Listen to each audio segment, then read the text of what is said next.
Ibu yang dikasih oleh Tuhan? Amin. Gimana kabarnya hari ini? Baik. Amin, puji Tuhan. Dan pada pagi hari kita akan siapkan hati kita untuk masuk ke hadirat Tuhan. Biarlah ibadah kita betul-betul tertuju kepada kehadiran Tuhan. Mari kita akan masuk dalam saat teduh. Bagi berdiri.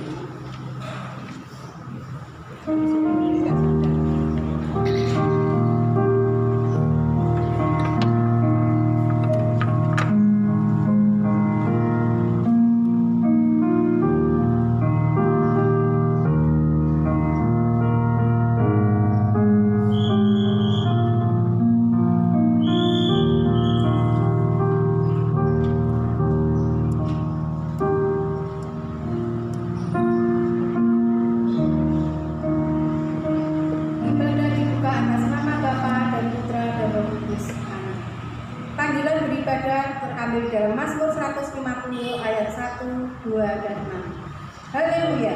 Pujilah Allah dalam tempat kudusnya. Pujilah Dia dalam cakrawalanya yang kuat. Pujilah Dia karena segala keperkasaannya. Pujilah Dia sesuai dengan kebesarannya yang hebat. Biarlah segala yang bernapas memuji Tuhan. Haleluya. Seperti panggilan beribadah di dalam Mazmur 150, pujilah Dia karena Tuhan bertakhta di atas pujian umat-Nya. Mari memuji Tuhan dalam PPK 29, terpujilah nama Tuhan.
Dan karang besarnya, dan pencuri membongkar serta mencurinya.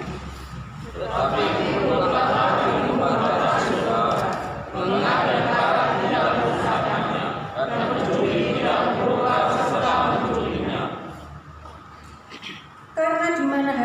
berada, di situ juga hatimu berada.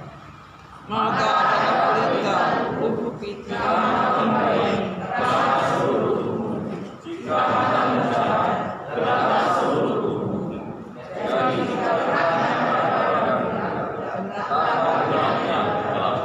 Nanti kita baca bersama-sama. Tak seorang mudah kami kepada dua-dua, karena jika demikian, ia akan membenci yang seorang dan mengasihi yang lain. Kamu tidak dapat mengabdi kepada Allah dan kepada Allah. Seperti doa tanggapan ini adalah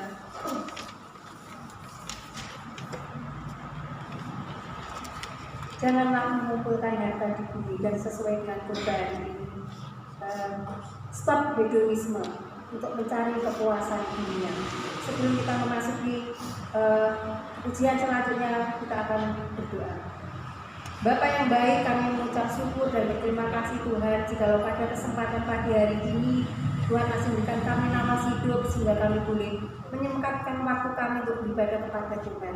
Berkati ibadah kami dan seluruh jemaat-Mu yang di tempat ini Tuhan. Terlebih siapkan hati kami, pikiran kami, sucikan dan kuduskan sehingga kami boleh layak datang bersembah sujud di hadapan Tuhan, memuliakan Tuhan, memuji Tuhan sehingga kebesaran nama Tuhan boleh dipermuliakan. Kami serahkan ibadah pagi ini dari awal, pertengahan hingga pada akhirnya ke dalam tangan kasih-Mu. Di dalam nama Tuhan Yesus kami mengucap syukur dan berdoa. Amin. Silakan duduk kembali.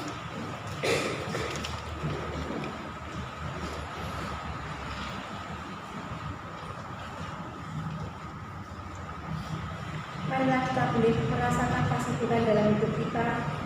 Sesibuk apapun kita menyempatkan waktu kita untuk datang kepada Tuhan.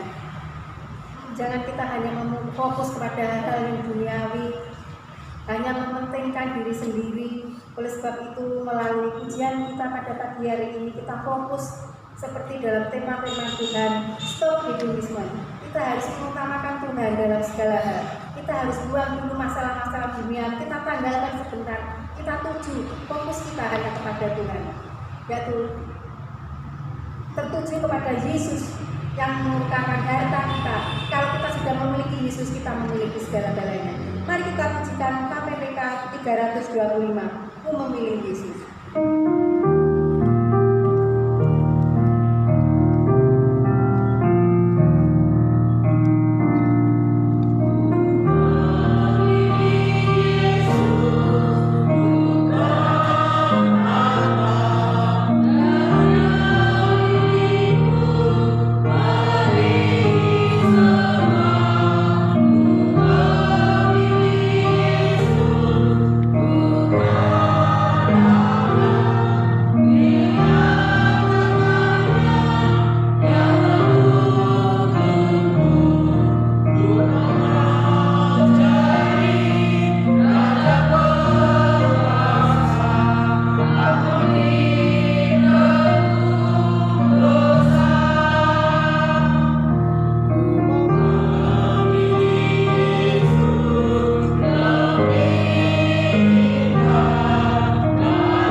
boleh menghayati pujian ini.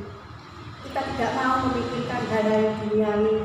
Kita boleh bekerja keras, kita boleh melakukan apa saja, tapi kita harus belajar untuk mengutamakan Yesus dalam hidup kita. Sebelum kita lanjutkan, untuk kita anugerah, baiklah kita bersatu hati untuk mengakui dosa-dosa kita di hadapan Tuhan. Mungkin selama ini kita motivasi pengiringan kita kepada Tuhan itu salah. Mungkin kita masih punya perasaan yang kurang enak terhadap sesama kita semua. Mari kita datang kepada Tuhan untuk mengakui segala dosa-dosa kita di hadapan Tuhan. Untuk pengakuan dosa ini kami mohon Bapak Kiamin untuk mengangkat doa pengakuan dosa. Mari kita berdoa. Tuhan Bapa kami yang di surga, kami seluruh jemaat-Mu datang ke hadirat-Mu. Kami membawa seluruh keberadaan diri kami yang lemah ini, kami yang kadang harus berbuat dosa karena gangguan dari sekitar kami, baik dari teman kami, baik dari anggota keluarga, baik dari tetangga, maupun melalui handphone yang mengganggu kami, membuat kami harus berdosa melalui ucapan kami, melalui pikiran kami. Tuhan tolong bantu kami untuk mulai mengendalikan diri kami. Bantu kami bahwa di dalam hidup kami perlu bersandar kepada Tuhan.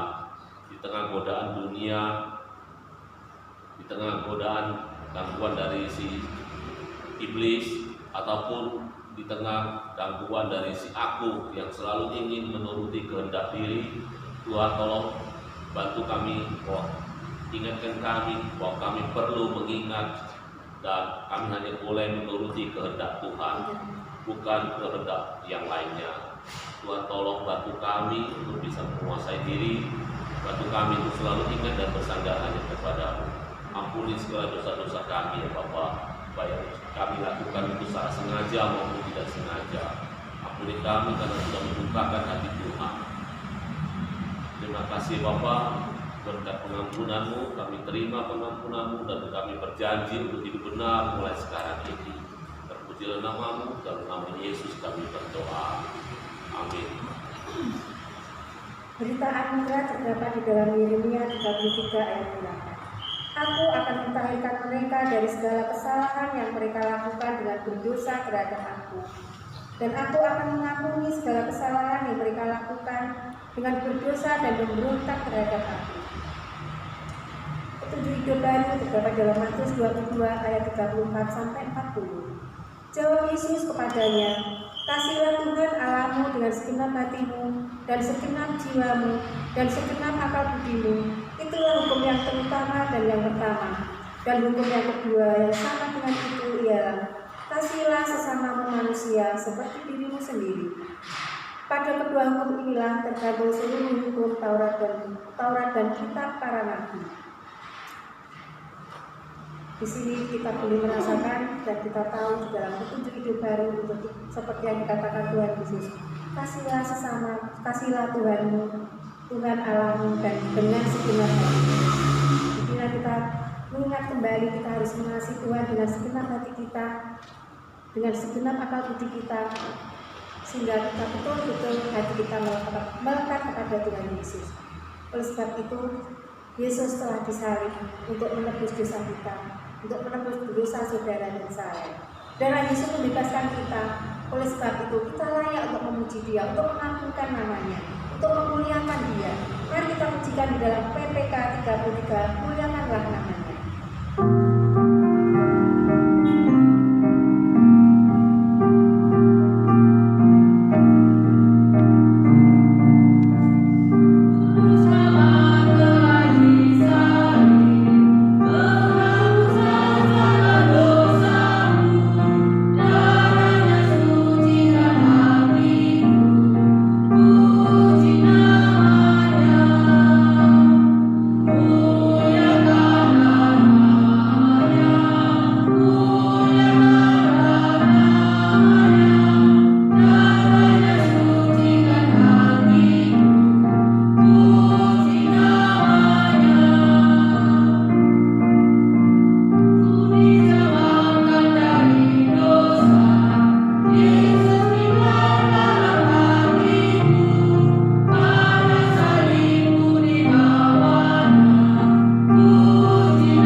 ini, Tuhan telah disalib untuk menebus dosa kita, untuk membebaskan kita dari segala dosa-dosa kita.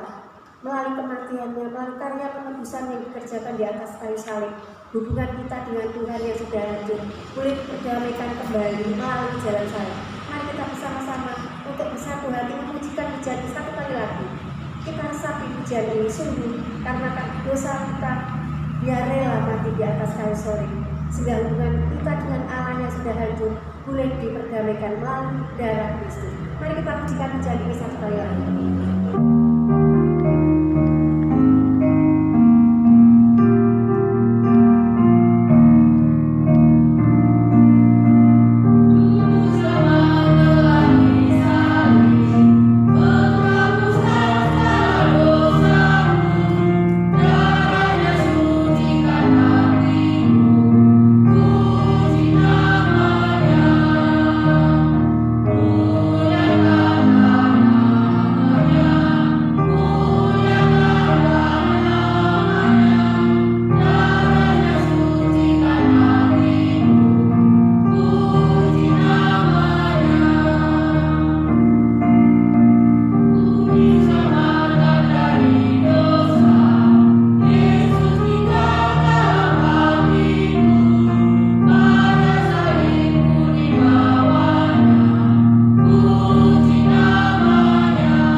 Jemaat tetap berdiri, kita akan mengangkat doa syafaat pada pagi hari ini. Untuk poin-poin doa kita pada pagi hari ini, kita berdoa khususnya untuk jemaat kita yang sakit, juga kesatuan jemaat roh untuk setia untuk beribadah kepada Tuhan. Yang kedua, berdoa untuk setiap komisi yang ada agar terus bertumbuh, baik komisi sekolah minggu, komisi pemuda remaja, dan komisi wanita. Yang ketiga, kita berdoa untuk penanganan polusi udara di Jakarta dan penanganan kebakaran Gunung Bromo. Baiklah, kita akan bersama-sama mengeluarkan suara kita untuk mengangkat doa ini. Mari kita berdoa. Bapa yang baik, kami mengucap syukur dan berterima kasih Tuhan, jikalau pada kesempatan pagi hari ini kami bersatu hati bersama-sama dengan jemaat Roti Hidup untuk bersama-sama berdoa. Khususnya kami berdoa untuk jemaat yang sakit. Tolong Tuhan, Kau akan berikan kekuatan, kesehatan, sehingga mereka boleh mendapatkan dan merasakan kasih Tuhan, zaman Tuhan atas mereka. Biarlah kuasa Tuhan bekerja, Roh Kudus bekerja dalam kehidupan mereka masing-masing. Bagi yang sakit Tuhan sembuhkan, bagi yang mengalami kesembuhan tolong Tuhan, Kau akan memberkati mereka. Kami juga berdoa Tuhan untuk jemaat Roti Hidup, supaya mereka semakin hari semakin setia kepada Tuhan, yang sengaja bermalas-malasan menjauhkan diri dari pertemuan ibadah. Tolong Tuhan, Kau akan melawat mereka supaya mereka boleh memiliki kasih Tuhan di dalam mereka. Mereka boleh bersuka cita di dalam mengikut Engkau, sehingga kesatuan di antara kami boleh tertumbuh dengan baik, karena Tuhan mempersatukan kami untuk kami saling mengasihi satu sama lain.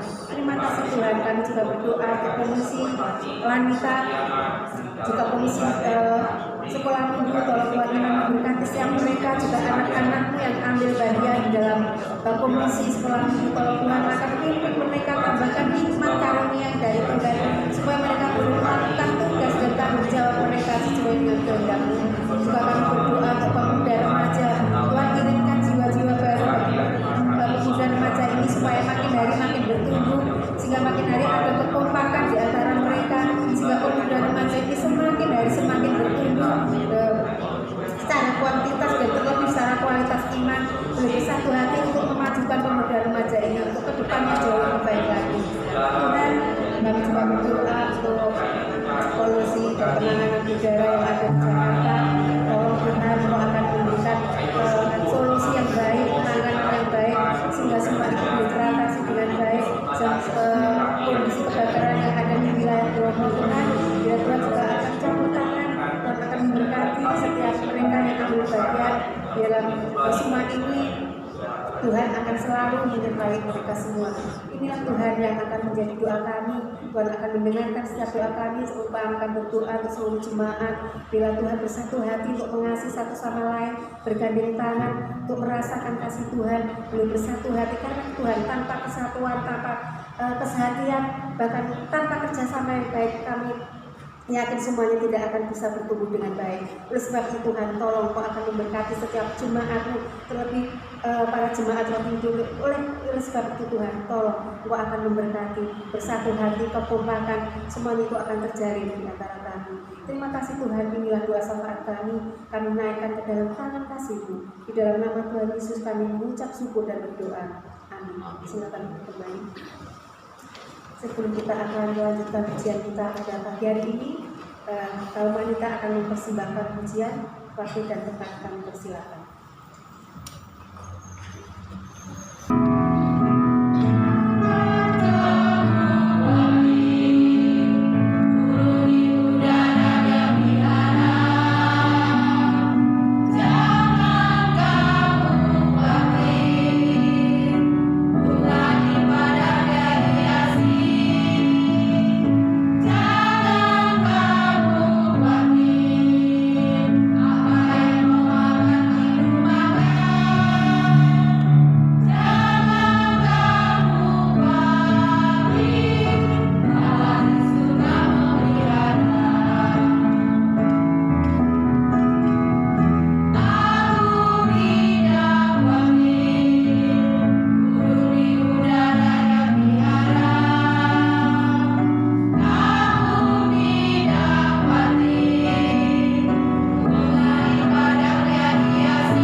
Jangan kamu khawatir.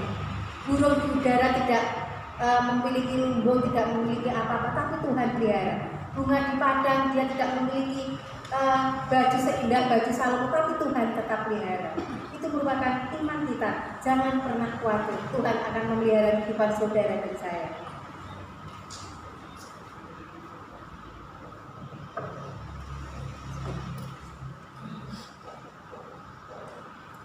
Baiklah, sebelum kita akan menerima sebagian dari berkat Tuhan, kita siapkan hati kita untuk kami boleh diberkati oleh Tuhan. Kita bawa bejana hidup kita supaya dipenuhi oleh api Roh Kudus.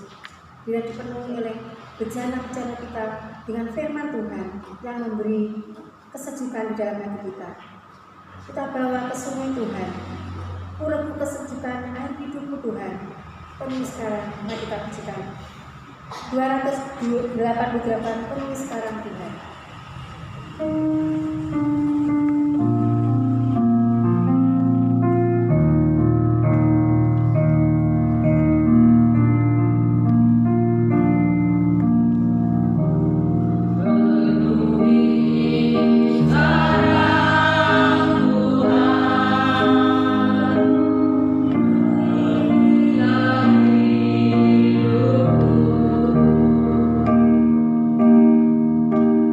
Hatiku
barusan kami naikkan di hadapan Engkau, bahwa hati kami, hidup kami bagaikan tanah gersang yang merindukan kebenaran firman-Mu saat ini. Karena kami tahu tanpa Engkau dalam hidup kami, tanpa firman-Mu dalam hidup kami dalam kebinasaan. Kami menyadari bahwa hal itu membuat kami tidak bisa menikmati hidup di dalam Tuhan. Maka dengan saat ini kami seluruh jemaat-Mu, kami datang di hadapan Tuhan. Kami mau membawa hati kami, hidup kami untuk mau dipenuhi oleh kuasa Roh Kudus, sehingga kami dapat hidup sesuai dengan kehendak-Mu. Tuhan berkati kami saat ini setiap jemaat. Anugerahkan kami hati yang terbuka, anugerahkan kami konsentrasi yang baik di dalam memperhatikan firman Tuhan yang akan kami pelajari secara bersama-sama, sehingga firman-Mu yang akan kami dengar ya dapat menggugah hati kami, dapat menuntun hidup kami, mengarahkan hidup kami untuk melakukan hidup yang penuh pimpinan Roh Kudus. Berkati juga Tuhan untuk hamba-Mu yang terbatas dalam menyampaikan firman ini. Pakai lidah bibir hamba-Mu sehingga hamba-Mu dapat menyampaikan firman-Mu sesuai seturut dengan kehendak-Mu. Tuhan, kami serahkan waktu pemberitaan firman ini dari awal, pertengahan hingga akhirnya. Dalam nama Tuhan dipuji, ditinggikan di dalam firman ini. Di dalam nama Tuhan Yesus, kami berdoa dan mengucap syukur. Amin. Selamat pagi Bapak Ibu. Pagi. Bagaimana kabarnya? Baik. Puji Tuhan ya, kalau baik semuanya. Mari Bapak Ibu kita membuka firman Tuhan hari ini atau Alkitab kita di dalam Galatia pasal 5 ayatnya yang ke-16 sampai 21. Sekali lagi saya mengajak kita membuka firman Tuhan atau Alkitab kita atau HP kita yang sudah ada Alkitab elektroniknya, asalkan tidak membuka game online ya. Kalau sudah ditemukan Bapak Ibu, mari kita baca firman Tuhan ini secara bergantian. Saya ayatnya yang ke-16, Bapak Ibu ayatnya yang ke-17, hingga sampai nanti kita di dalam ayatnya yang ke-21 ya. Sekali lagi, Galatia pasal 5 ayatnya yang ke-16 sampai 21, begini firman Tuhan. Maksudku ialah hiduplah oleh Roh, maka kamu tidak akan menuruti keinginan daging. 1, 2, 3. Sebab keinginan daging berlawanan dengan keinginan roh, dan keinginan roh berlawanan dengan keinginan daging. Karena keduanya bertentangan, sehingga kamu setiap kali tidak melakukan apa yang kamu kehendaki. Akan tetapi jika kamu memberi dirimu dipimpin oleh Roh, maka kamu tidak hidup di bawah hukum Taurat. Perbuatan daging telah nyata, yaitu perbuatan nafsu, Penyembahan berhala, sihir, perseteruan, perselisihan, iri hati, amarah, kepentingan diri sendiri, pencitraan, roh pemecah, kedengkian, kemampuan, pesta pora dan sebagainya. Terhadap semuanya itu peringatkan seperti yang telah kubuat dahulu. Kalau barang siapa melakukan hal yang demikian, dia tidak akan mendapat bagian dalam kerajaan Allah. Jadi jauh pembacaan kita hari ini yang dikatakan adalah berbahagialah setiap kita yang membaca, merenungkan dan melakukan firman Tuhan itu di dalam kehidupan kita hari demi hari. Bapak Ibu, saudara-saudariku, hari ini kalau kita melihat zaman demi zaman hingga sampai hari ini kita berada di zaman modern atau zaman milenial menuju Gen Z ya. Itu zaman kita yang kita hidupi saat ini ya. di zaman modern saat ini sangat-sangat mempengaruhi atau berpengaruh bagi kehidupan kita manusia yang hidup saat ini. Ya. Pengaruh modernisasi atau milenialisme saat ini sangat-sangat berpengaruh di dalam kehidupan kita sebagai orang yang hidup saat ini. Ya. Tentu pengaruhnya Bapak Ibu ada pengaruh positif dan ada juga pengaruh yang negatif ya. Kalau kita melihat pengaruh-pengaruhnya yaitu contohnya di dalam positif Bapak Ibu kita melihat bagaimana terjadinya perkembangan dalam bidang pengetahuan, teknologi dan juga di dalam bidang bidang ekonomi ya.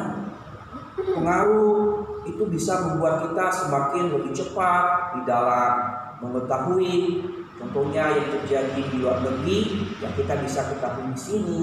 Perkembangan pendidikan juga tidak hanya terbatas kita hanya menerima pendidikan dari guru, kita bisa mengakses lewat internet. Nah, juga di dalam ekonomi, perkembangan ekonomi kita tidak hanya menunggu jualan di toko saat ini, kita bisa juga jualan online. Ya, itu pengaruh-pengaruh zaman modern dan milenial saat ini. Tentu juga di dalam hal ini Bapak Ibu ada juga pengaruh negatifnya ya, ada pengaruh negatifnya. Contohnya di dalam kehidupan zaman modernisasi atau milenial, kita melihat di sana bagaimana kehidupan manusia saat ini yang dulunya adalah taat pada tradisi, nah taat pada berbagai kesopanan, saat ini sangat-sangat berpengaruh ya. Sekarang tidak lagi orang-orang yang hidup saat ini atau secara khusus para pemuda tidak lagi menghiraukan adat istiadat, tidak lagi menghiraukan tentang hukum yang berlaku di dalam bermasyarakat. Mereka hidup sesuai dengan perkembangan zaman. Nah, itu pengaruh ya, pengaruh yang terjadi di dalam kehidupan zaman modernisasi saat ini ya. Tentu nilai-nilai budaya ya, nilai budaya dulu adalah budayanya, kalau budayanya dulu contohnya rapi ya, sekarang bisa hanya pakaiannya setengah badan saja ya. Jadi kita melihat bagaimana perkembangan pengaruh-pengaruh modernisasi saat ini. Kalau kita melihat ada dulu adalah tidak boleh pakai pakaian yang hanya setengah badan. Sekarang sudah tidak heran lagi Bapak Ibu. Kita melihat, kita jalan ke mall, kadang-kadang bisa kita tutup mata tapi tutup matanya kayak gitu ya. Ya, itu yang terjadi ya. Kita melihat seperti ini. Nah, nilai-nilai budaya itu yang bisa kita lihat pengaruh kehidupan zaman modern dan juga modernisasi saat ini, milenial ya. Mungkin juga banyak hal Bapak Ibu yang mempengaruhi tentang gaya hidup modernisasi saat ini. Nah, tentu juga bukan hanya di dalam bidang umum ya, tentu juga pengaruh gaya hidup modernisasi dan milenialisasi saat ini atau milenial juga mempengaruhi kehidupan kekristenan saat ini ya, juga mempengaruhi gaya hidup orang-orang beriman saat ini di dalam zaman saat ini. Apa pengaruhnya Bapak Ibu? Kalau kita melihat gereja juga sangat mempengaruhi kehidupan iman Kristen dan gereja saat sekarang. Gaya hidup modern yang bertentangan juga dengan firman Tuhan, yaitu kita melihat sekarang banyak orang Kristen atau anak-anak Tuhan dari dulunya kalau dia adalah rajin ke gereja, dari dulunya kalau dia adalah lebih aktif di dalam persekutuan, sekarang karena zaman hidup modern dan milenial, orang Kristen menjadi materialistis ya, atau berpusat pada materi ya. Mereka mengejar materi terus ya, tidak lagi mengenal ada persekutuan dengan Tuhan ya. Juga menjadi konsumerisme ya, belanja berlebihan tanpa apakah itu dibutuhkan atau tidak, itu menjadi keinginan mereka ya. Dan juga menjadi hedonisme ya, hedonisme yang fokus hanya kesenangan saja. Dan juga menjadi individualisme ya di dalam kehidupan mereka ya. Mereka menjadi individualis atau dikatakan ini hanya mementingkan diri sendiri atau hanya peduli dengan diri sendiri atau dikatakan dengan egonya sendiri atau egosentrik, berpusat pada diri sendiri. Itu pengaruh-pengaruh yang terjadi saat ini di dalam kehidupan zaman modern milenial. Nah, tentu Bapak Ibu di dalam beberapa hal ini, pengaruh gaya hidup ini kita membahas saat ini, yaitu tentang gaya hidup hedonisme. Kita bahas salah satu dari pengaruh gaya hidup yang terjadi di zaman kita saat ini adalah materialistik, konsumerisme atau hedonisme, dan juga individualisme. Nah, hari ini kita membahas tentang gaya hidup hedonisme. Apa itu hedonisme? Dan bagaimana gaya hidup hedonisme? Dan bagaimana gaya hidup hedonisme itu apakah bertentangan dengan firman Tuhan atau tidak? Nah, Bapak Ibu, perlu kita pahami apa yang dimaksud dengan hedonisme ya. Kalau kita melihat di dalam kamus besar bahasa Indonesia, di sana kita melihat tentang kata hedonisme ini adalah pandangan yang menganggap bahwa kesenangan dan kenikmatan materi sebagai tujuan utama hidup manusia. Nah, sekali lagi, kamus besar bahasa Indonesia mengartikan kata hedonisme ini adalah pandangan yang menganggap kesenangan dan kenikmatan materi sebagai tujuan utama dalam hidup manusia. Nah, istilah kata hedonisme ini Bapak Ibu berasal dari bahasa Yunani ya. Kalau nanti Bapak Ibu bisa membacanya, yaitu hedone, ya, hedone, yang berarti kesenangan. Ya, itu kesenangan atau suatu kepuasan ya di dalam diri manusia. Jadi kalau kita artikan secara menyeluruh bahwa arti hedonisme adalah gaya hidup yang berfokus mencari kesenangan dan kepuasan tanpa batas. Sekali lagi, hedonisme adalah gaya hidup yang berfokus mencari kesenangan dan kepuasan tanpa batas. Itu yang dimaksud dengan hedonisme. Gaya hidup hedonisme ini adalah berusaha menghindari hal-hal yang menyakitkan atau yang menyusahkan atau yang menderita. Dia tidak mau menderita Bapak Ibu ya. Itu sifat atau ciri-ciri orang yang sudah hidup di dalam gaya hidup hedonisme. Tidak mau susah, tidak mau menderita, maunya senang-senang saja, maunya yang instan-instan saja ya. Itu gaya hidup hedonisme ya. Jadi dia berusaha menghindari hal-hal yang menyakitkan, hal-hal yang menyusahkan, hal-hal yang tidak membuat dia senang ya. Dia berusaha supaya senang-senang terus. Dia berusaha keras dengan cara apapun dia berlaku. Yang penting happy, yang penting senang, yang penting saat itu saya senang ya, yang melakukan apapun.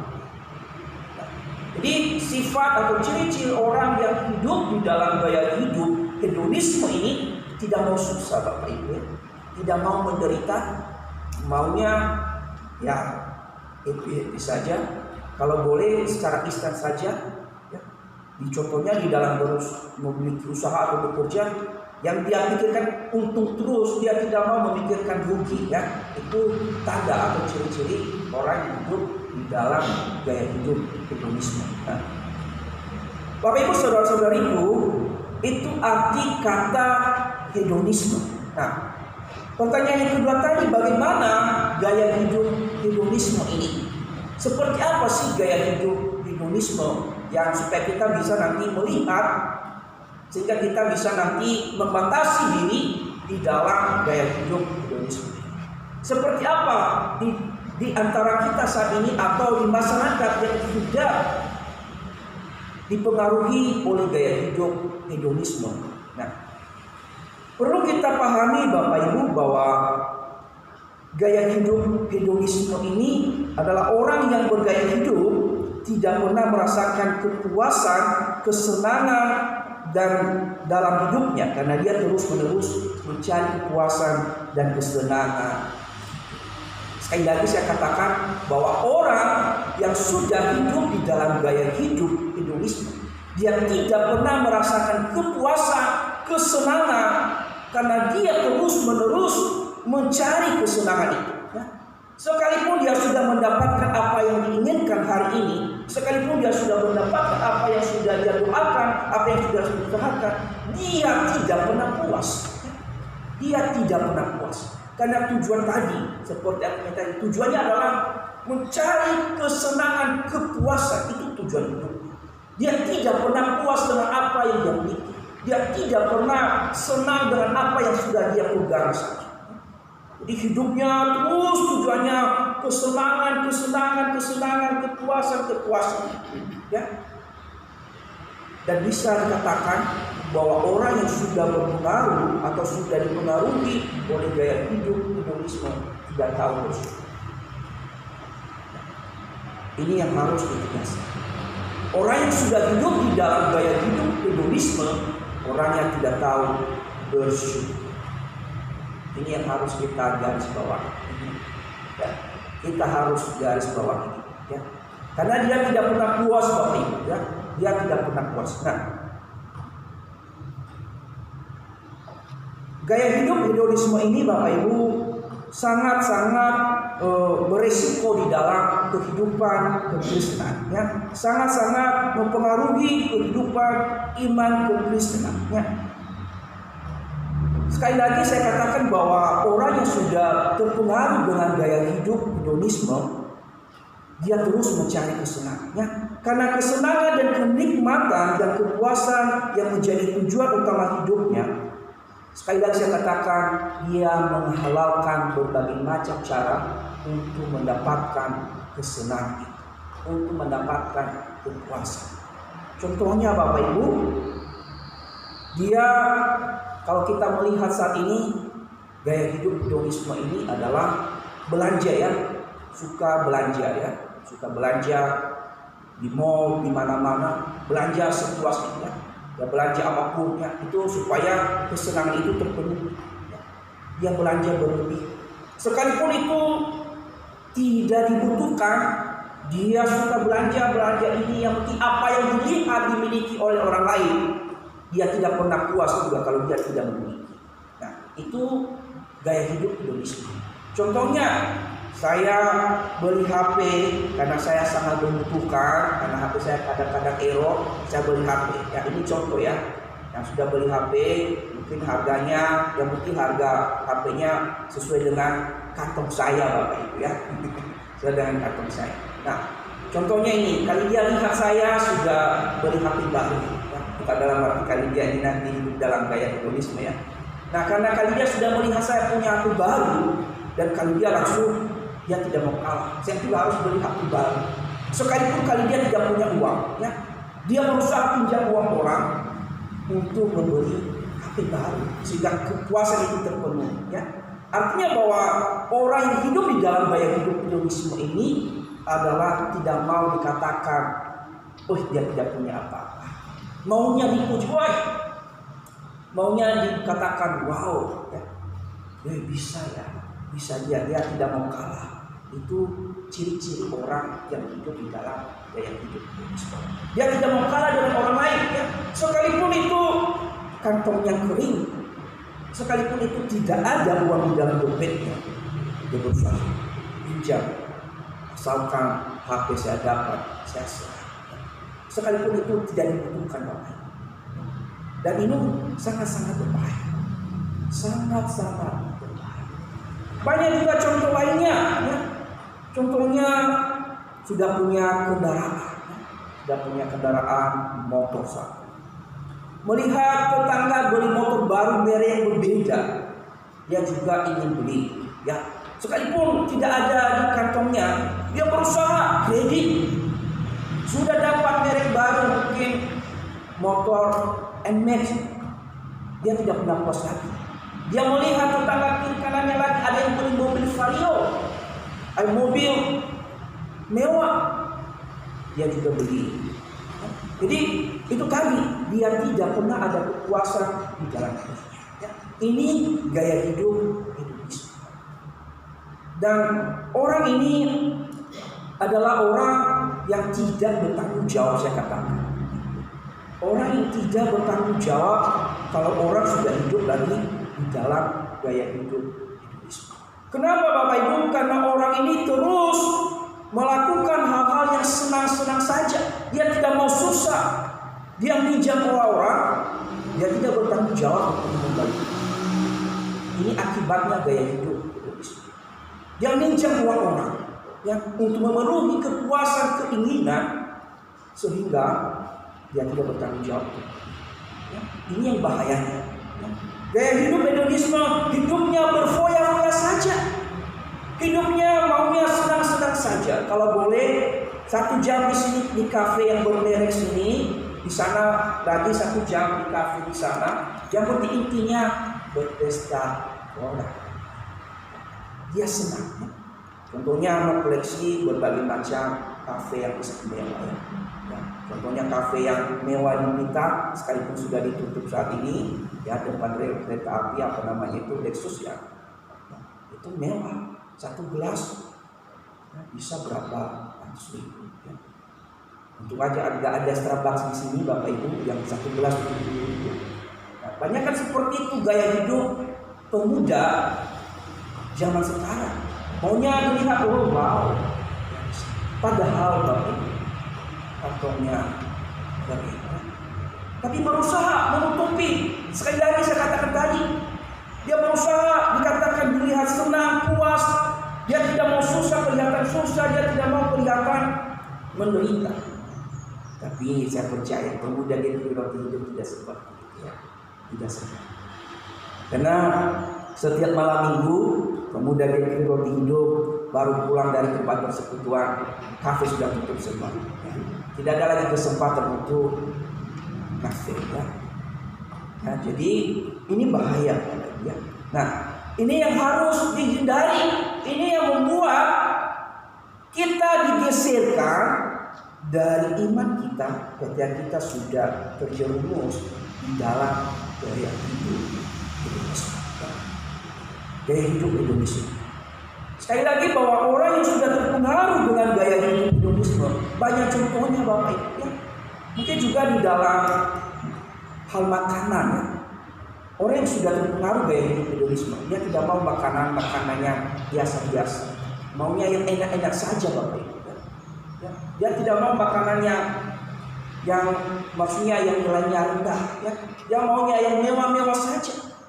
Kalau boleh yang makanan di restoran terus ya, itu yang dimakan. Ya.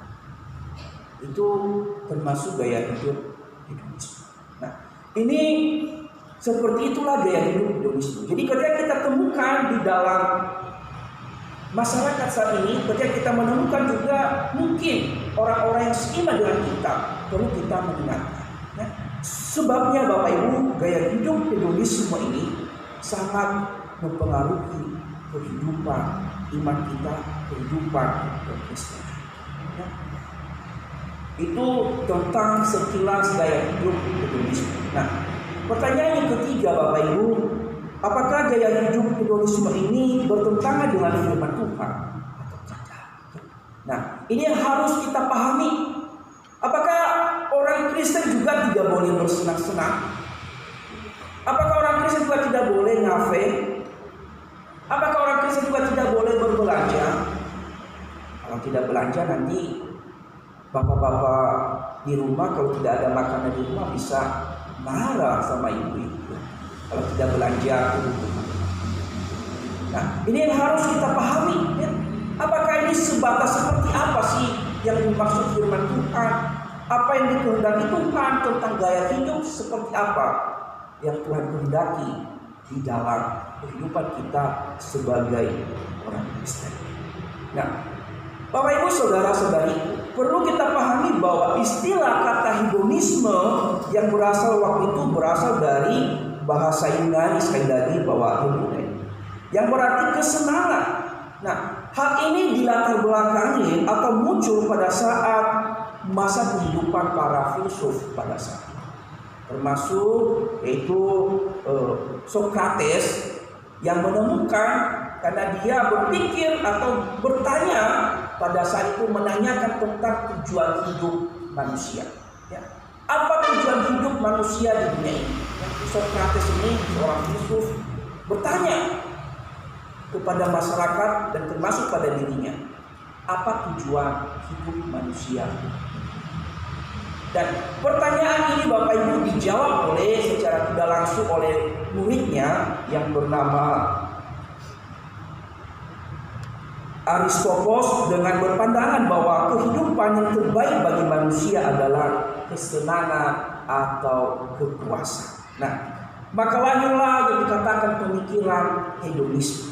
Nah, ini yang dikatakan ini awalnya sejarah latar belakang yang mengatakan tentang hedonisme. Nah, pada masa itu Bapak Ibu, para filsuf atau para filsafat memberikan makna atau arti dari kata hedonisme ini, yaitu bahwa hedonisme adalah atau kesenangan perbuatan yang mewakili keberadaan manusia di dunia. Ya. Hedonisme adalah keberadaan atau perbuatan yang mewakili keberadaan manusia di dunia. Artinya bahwa kesenangan, ya, kesenangan yang mewakili keberadaan atau eksistensi manusia di dunia, bukan makna yang menggambarkan tingkah laku negatif. Ya. Ini yang ditegaskan oleh para pemikir hedonisme waktu itu.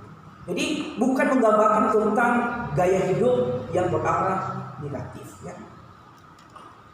Jadi mereka memberikan satu gambaran bahwa hedonisme ini bukan hanya berfokus pada kesenangan atau kepuasan fisik, Bapak. Ya.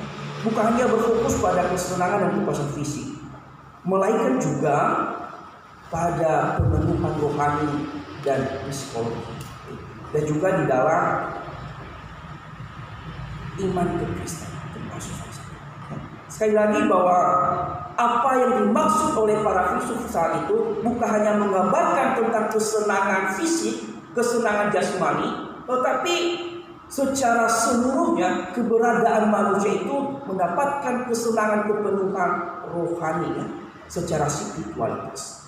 Itu yang dimaksud dengan hedonisme. Nah, sehingga bisa dikatakan bahwa arti kesenangan atau hedonisme ini secara menyeluruh, Bapak Ibu, ya, baik jasmani maupun rohani. Itulah yang lebih baik bagi manusia. Itu adalah kata kesenangan dan hedonisme. Ini yang diartikan oleh para pemikir hedonisme. Sama halnya juga bahwa mereka mengatakan bahwa manusia itu yang terbaik bagi manusia di dunia ini adalah hanya kesenangan dan kepuasan di bawah Allah. Sama halnya yang dikatakan dengan pengkhotbah juga, Bapak Ibu, ya, atau Raja Salomo. Ingat waktu hari Minggu, ya, Raja Salomo berkata bahwa di dalam, kalau kita melihat di dalam pengkhotbah 2 ayat 24 dan 25. Bisa dikatakan oleh Raja Salomo, tak ada yang lebih baik bagi manusia daripada makan, minum, dan bersenang-senang dalam jerih payahnya. Ya. Ini kata firman Tuhan, bukan kata saya. Ya. Jadi yang lebih baik bagi manusia ini adalah hanya makan, minum, dan bersenang-senang di dalam jerih payahnya. Ya. Dikatakan bahwa aku menyadari bahwa ini pun dari tangan Allah. Ya. Karena siapa dapat makan dan merasakan kenikmatan di luar dia. Ya. Raja Salomo mengatakan bahwa yang lebih baik bagi manusia di dalam dunia ini hanya makan, minum, dan bersenang-senang. Tentu dalam hal ini Bapak Ibu bukan berarti senang-senang seperti yang kita lihat saat ini di zaman hidup kita. Ya. Dikatakan oleh pengkhotbah, kesenangan yang dimaksudnya adalah kesenangan yang didasarkan pada kehendak Allah. Kesenangan yang didasarkan pada kehendak Allah, Bapak Ibu. Bukan kesenangan dunia, ya. Bukan kesenangan di luar dunia. Kesenangan yang bersumber dari Allah. Dengan tegas pengkhotbah mengatakan bahwa kesenangan dan kenikmatan tidak ada selain daripada Allah.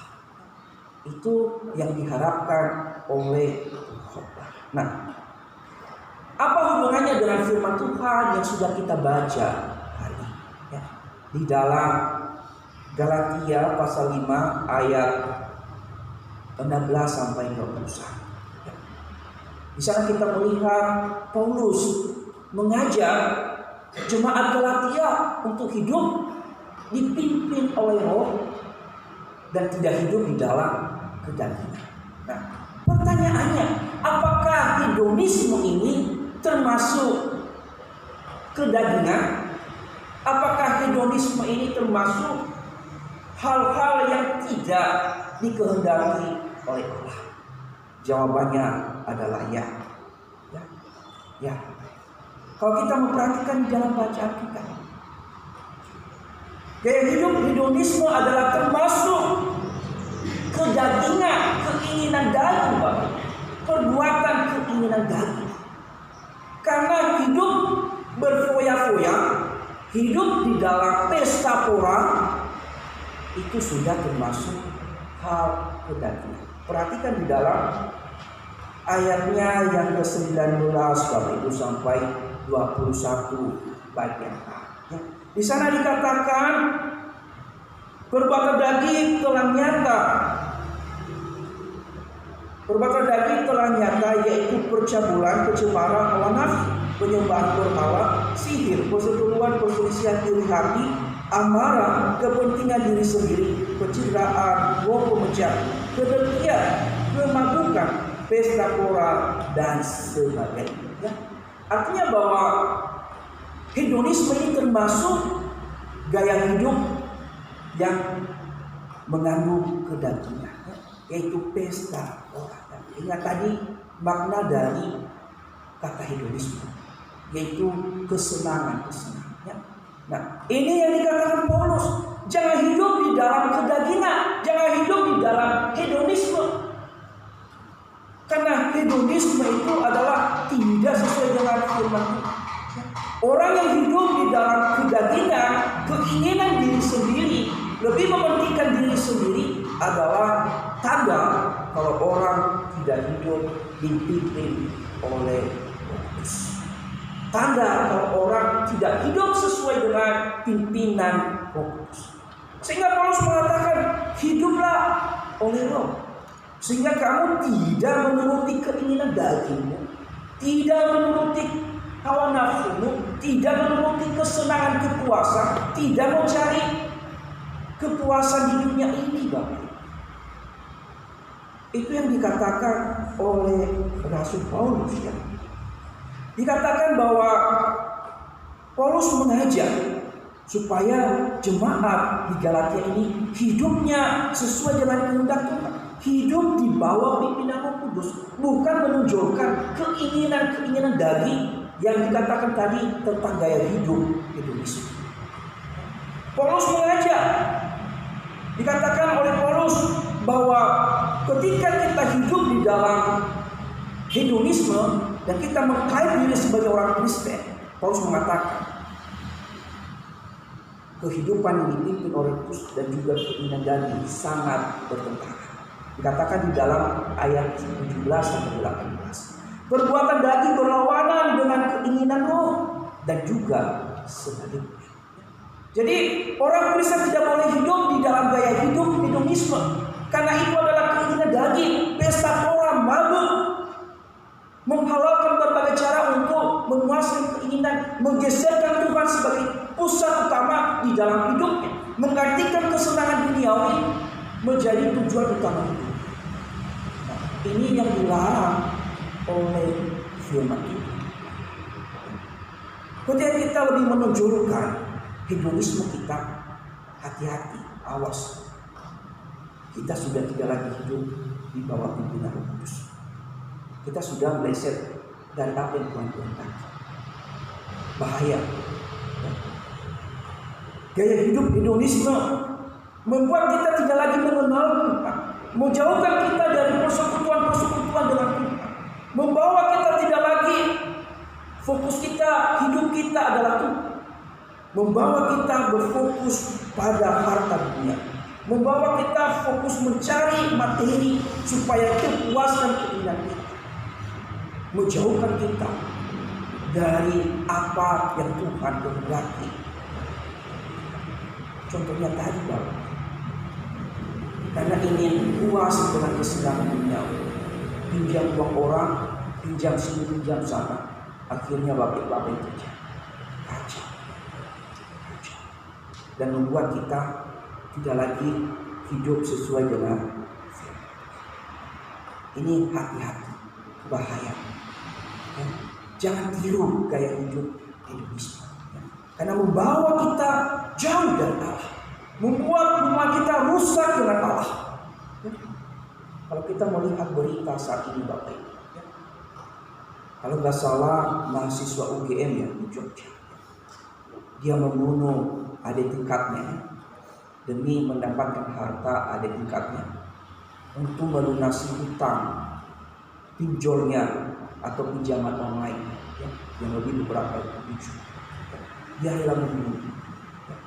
Karena tadi supaya dibilang wow pinjam sini pinjam sana, dan dia tidak mau juga hidup susah, tidak mau hidup menderita, dan akhirnya tidak ada yang untuk membayar hutang itu, dia rela membunuh. Dia bunuh adik tingkatnya. Dia menguasai motor, mengambil harta supaya dia bisa bayar. Baru-baru saat ini saya melihat juga berita terjadi di Lampung. Seorang membunuh wanita dengan tujuan supaya menguasai harta.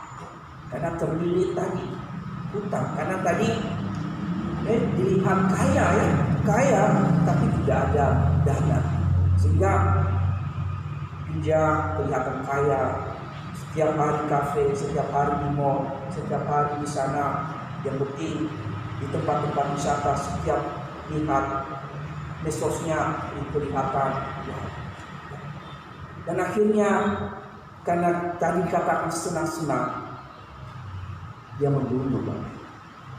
Karena untuk melunasi. Dan juga banyak contoh-contoh yang bertentangan dengan firman Tuhan karena mementingkan pesta pora keinginan diri sendiri. Contohnya beberapa bulan yang lalu tentang juga maunya orang berusaha atau bekerja tidak susah, tidak mau menderita. Akhirnya ikut robot ya yang kerja di dinas ya. Ada untuk masuk uang di robot trading. Akhirnya supaya mereka tidak bekerja lagi, mereka pinjam uang, berani pinjam uang di bank Bapak. Berani pinjam uang di bank, masukin di investasi robot trading. Dan akhirnya apa yang terjadi?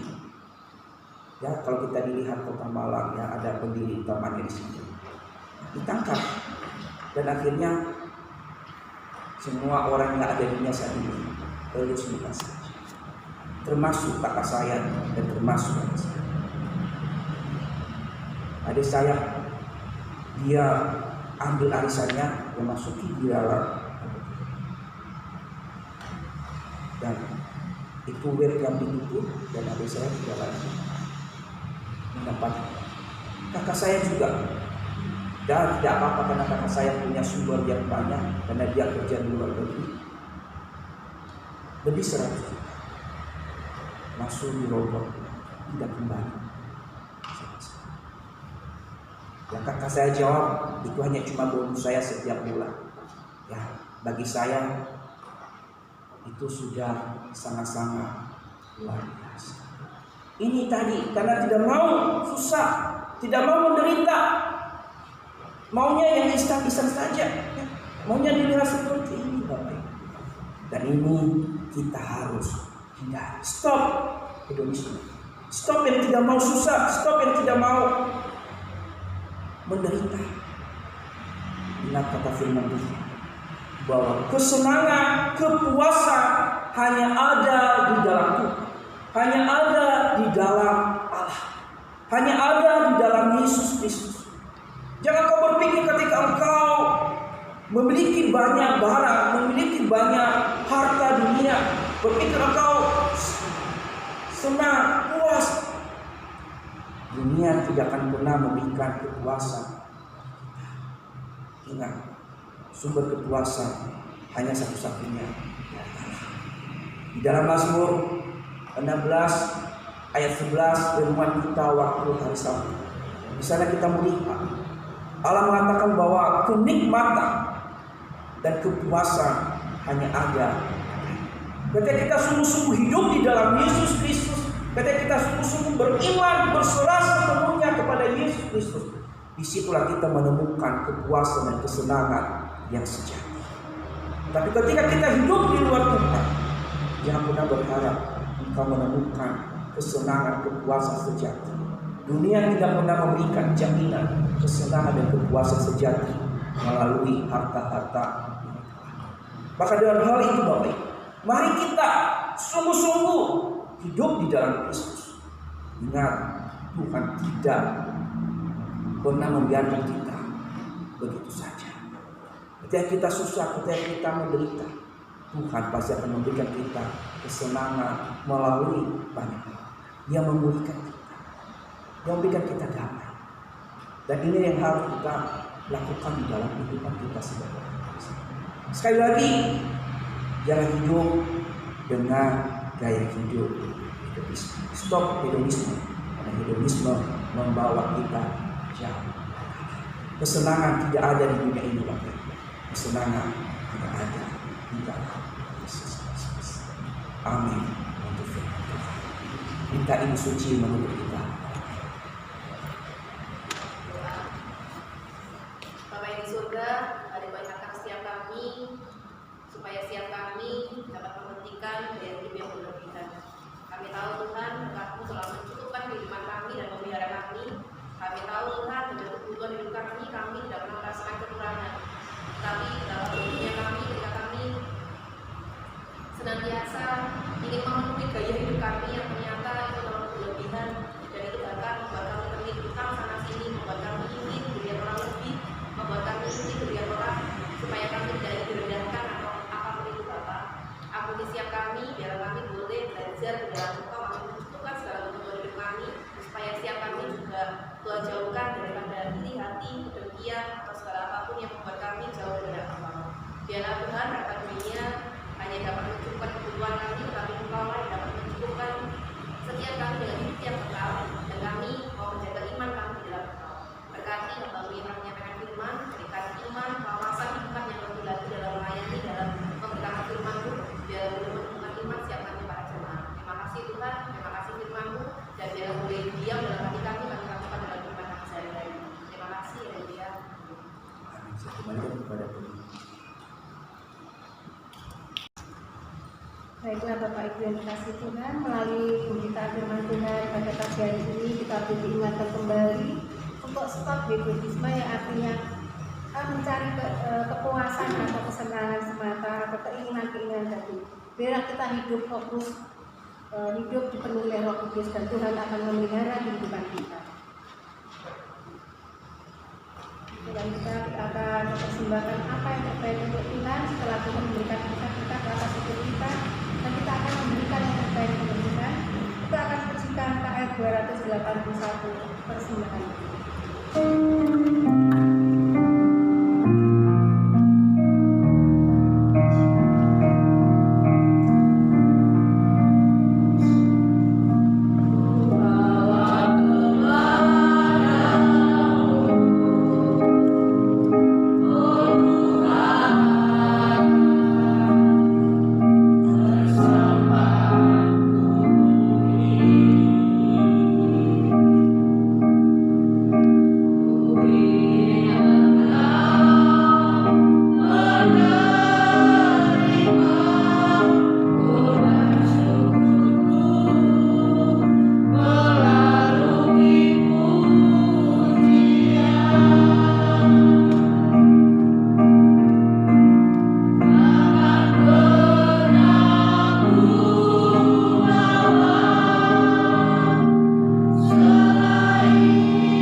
dilakukan dengan ucapan syukur kami bahwa Engkau masih memberikan kesempatan pada kami untuk melakukan Tuhan, yaitu memberikan persembahan untuk dipergunakan kebebaran pekerjaan Tuhan di bumi ini, khususnya di gereja kami.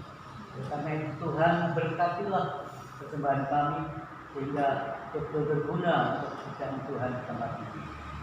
Berkati Tuhan semua umat-Mu khususnya di tempat ini dalam pekerjaan dan usahanya, sehingga kami makin hari akan semakin melebihi kasih kami dari yang telah kami lakukan. Dalam makin hari kami semakin cinta padamu Tuhan, melalui Tuhan tugas-tugas kami ataupun melalui usaha-usaha kami, itu kami lakukan untuk melakukan pelebaran pekerjaan Tuhan itu. Tapi Tuhan, demikianlah doa kami dalam nama Tuhan.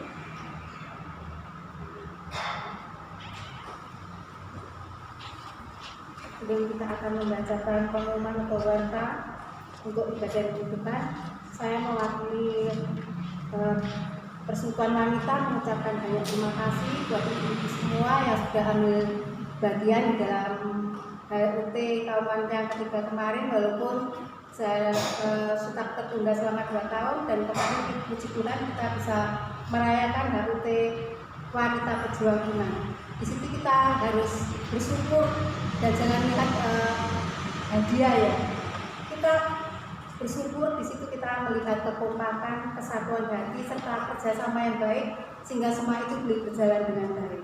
Dan sekali lagi kami mengucap syukur bagi ibu-ibu semua yang sudah ambil bagian untuk ikut merayakan HUT yang ketiga kemarin, dan kami merasa bahagia baru kemarin itu terlaksana. Puji Tuhan semuanya berjalan dengan baik. Sekali lagi kami tekankan, bukan hadiah yang terutama, tapi kekompakan kita, kesatuan hati kita untuk bersama-sama kita merayakan HUT yang ketiga kalinya. Dan saya menginginkan untuk tahun kedepannya, ibu-ibu yang belum tergabung dalam Persekutuan Wanita Pejuang Iman, mari kita bersama-sama untuk ikut dalam Persekutuan Wanita. Di situ kita akan merasakan, kita bisa tukar pikiran, mungkin kita bisa berbagi kasih dengan saudara-saudara kita. Terima kasih. Untuk pelayanan minggu depan, kita akan bacakan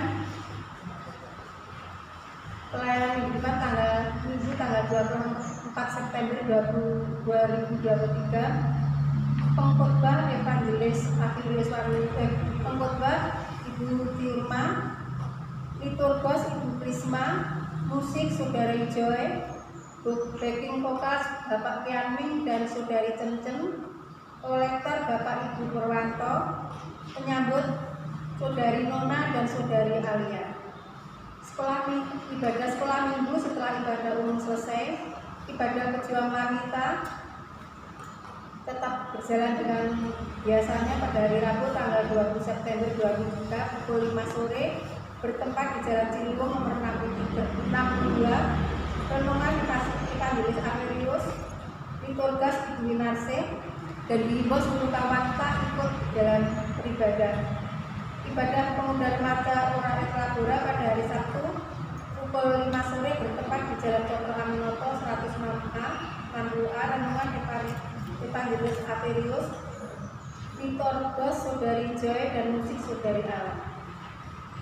Selamat datang bagi jemaat Tuhan yang baru pertama kali hadir, mungkin ada, belum ada ya.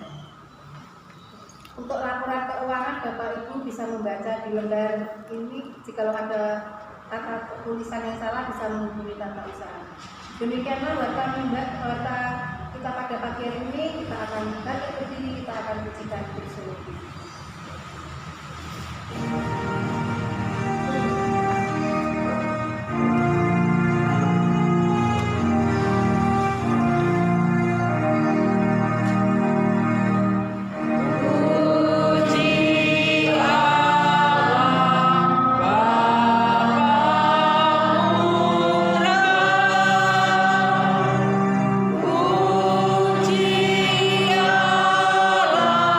Roh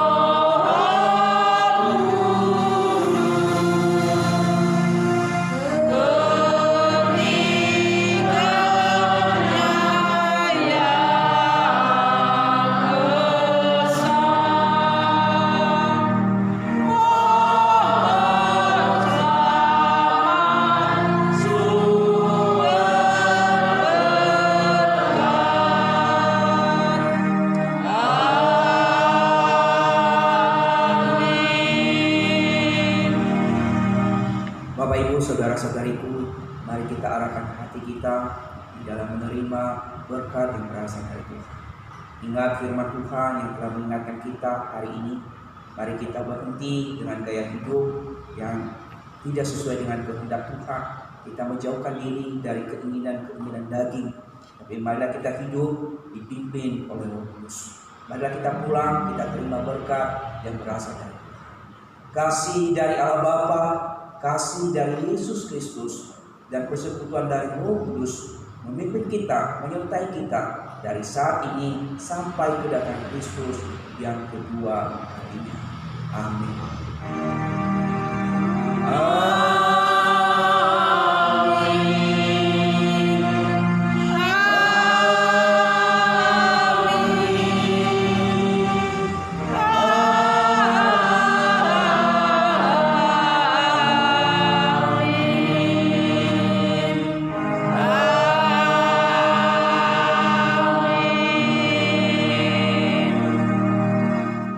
Ibadah selesai, saat ini dipersilakan.